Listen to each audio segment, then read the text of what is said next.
السلام عليكم ورحمة الله وبركاته. النهاردة هعمل معاكم السمبوسك بطريقة سهلة جدا وحلوة هتعجبكم، وهنقليها بنقطة زيت واحدة. هتشوفوا ازاي وهتشوفوا طريقة لفها ازاي. بصوا هنا ده شكلها لما اتقلت وكده. احنا مش هنقليها في زيت، انا هقولكوا هنعملها ازاي. اول حاجة كنت جايبة سمبوسك ده نص كيلو. بصوا هو نص كيلو بيعمل ياما يعني. هبدأ ان انا اجيب الاطراف عكس بعضها لحد ما تبقى على شكل قرطاس، والفها عكس بعض. هتشوفوا ازاي هلفها. طبعا انا حشيتها لحمة مفرومة، اللي عايز يحشيها اي حاجة تانية يحشيها.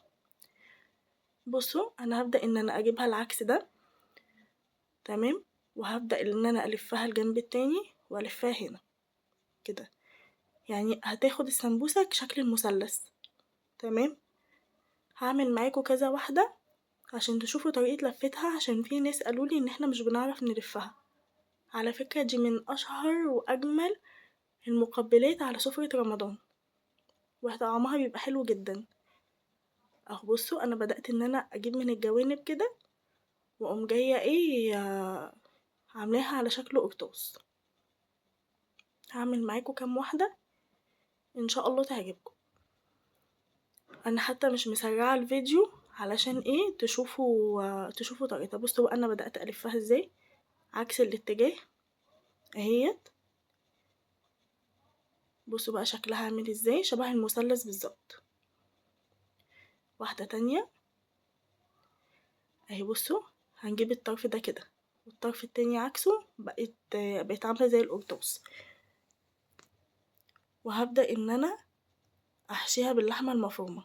انا اسفة طبعا على صوتي، لان انا تعبانة بقالي فترة، فاصلا ما كنتش قادرة اتكلم ولا قادرة اسجل الصوت، فسامحوني. اهوت بدأت ان انا الفها كده. بصوا في ناس بتحب تجيب النشا وتلزق بيه الاطراف، بس انا بصراحة بستسهل ان انا يعني ما بحطها مثلا من الجنب كده. يعني بجيب طرف السمبوسك احطها من الجيب اللي بيبقى في جنب السمبوسك كده، او مثلا تحطوها على القفلة بتاعتها علشان ما تفكش. وهي كده كده لما هتيجي هتتحمر مش هتفك مننا، هتمسك نفسها. اهو بصوا بقى جبتها عكس بعض ازاي. بصوا بقى هي سهلة قوي قوي قوي بجد. على فكرة انتوا ممكن تعملوها مثلا اول يوم رمضان. انا هنا ديت بصوا عكست معايا، فاضطريت ان انا افكها تاني واعملها. هتشرفك بجد قدام ضيوفك، هتحطيها كمقبلات على السفرة في رمضان، هتعجبكم جدا. وانا كنت منزله لكم طريقة الجلاش، هتعملوا طريقة الجلاش ديت على سفرة رمضان، بجد هتشرفكم قوي قدام الضيوف. بصوا بقى انا جبت الجنب كده الطرف بتاعها، دخلته في يعني بيبقى فيها زي جيب كده، دخلته فيها، فدوت بيخلي برضك السمبوسك تمسك نفسها. اهو بصوا هي اصلا بتدي شكل القرطاس. يعني احنا بنجيب الطرف اللي احنا هنمسكه بنوصله لأول السمبوسك، وبعد كده بنقوم جايين عكسينها الجنب التاني تتعمل معانا شكل القرطاس على طول. عشان بس الناس اللي مش بتعرف تلف السمبوسك ومش بتعرف تعملها. وطبعا هتقولوا السمبوسك بتاخد زيت وبتشرب زيت كتير وكده. لا انا النهارده هقولكوا طريقه حلوه جدا جدا هتخلي السمبوسك ما تشربش معاكوا زيت ولا اي حاجه، وهتبقى زي الفل وطعمها هيعجبكوا جدا جدا. بس اوعوا تنسوا تدعموني بشير ولايك واشتراك في القناه. بصوا بقى انا بدأت ان انا انا هنا بقى سرعت الفيديو عشان انا عملت معاكم كذا واحدة من غير ما اسرع الفيديو. بصوا بقى انا حطيت الطرف بتاعها في الجنب ازاي في الجيب اللي هو بيتعمل. طبعا اللي عايز يجيب حبة نشا يخففهم بحبة مية صغيرين كده ويلزق بيهم الاطراف يعمل كده، بس انا بصراحة بستسهل يعني. طبعا رمضان مفيش وقت نفضل نلزق ونعمل. وعلى فكرة انتوا ممكن تحشوها من دلوقتي وتحطوها في الفريزر وتطلع القلية بس في رمضان، يعني من ضمن التجهيزات بتاعت رمضان وكده. انا طبعا عملت حبة صغيرين، ما عملتش كمية السمبوسك اللي معايا كلها، لان هو اساسا نص كيلو السمبوسك بيرمي كتير، بيعمل ياما. بصوا هي اصلا بتبقى ملزقة كده في بعض. بس ايه، لما بتيجي تتفتح كده بتتفتح بكل سهولة. اهو بصوا بتتلف بسهولة ازاي اهو، والطرف بتاعها حطيته في الجنب.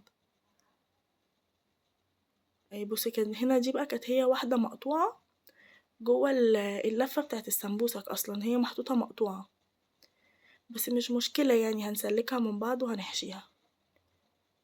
تمام. هي اساسا لو القطعة حتى في النص لما بنيجي نلفها القطعة دي بتتدارى، لان هي بتتلف على بعض كده، فبتبقى سمكها حلو يعني، ما يخليش الحشوة تقع منها خالص. تمام. بصوا انا هنا خلصت خلاص كمية السمبوسك اللي معايا، وبصوا بقى شكلها عامل ازاي في الطبق. انا ما عملتش كل الكمية، انا عملت بس حبة صغيرين وخلاص. المهم هنا جبت صينية ودهنتها بس ايه نقطة زيت خفيفة كده. تمام. وهبدأ ان انا ارص فيها السمبوسك اللي انا عملتها. بصوا هنا دي كانت الطرف بتاعها، في واحدة الطرف بتاعها هيطلع مني، هرجع ادخله في الجيب بتاعها تاني وارصها عادي في الصينية اهوت. هبدأ بقى ان انا ارصهم كده عكس بعض. تمام.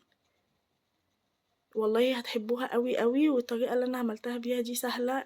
ممكن ما تحشوهاش لحمة مفرومة، ممكن تحشوها جبنة وبسطرمة، ممكن تحشوها خضار، ممكن تحشوها فراخ.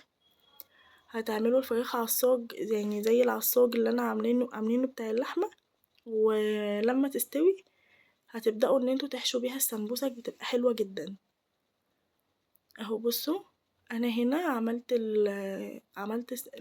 رصيت السمبوسك كلها في الصينية. تمام. بصوا بقى شكلها عامل ازاي. حطيتها بقى في الفرن تحت الشواية على طول، بس طبعا هنسيبها مثلا لمدة 5 دقايق كده ولا حاجة، ونفضل نبص عليها ونتابعها. اول ما تتحمر هنطلعها من الفرن على طول.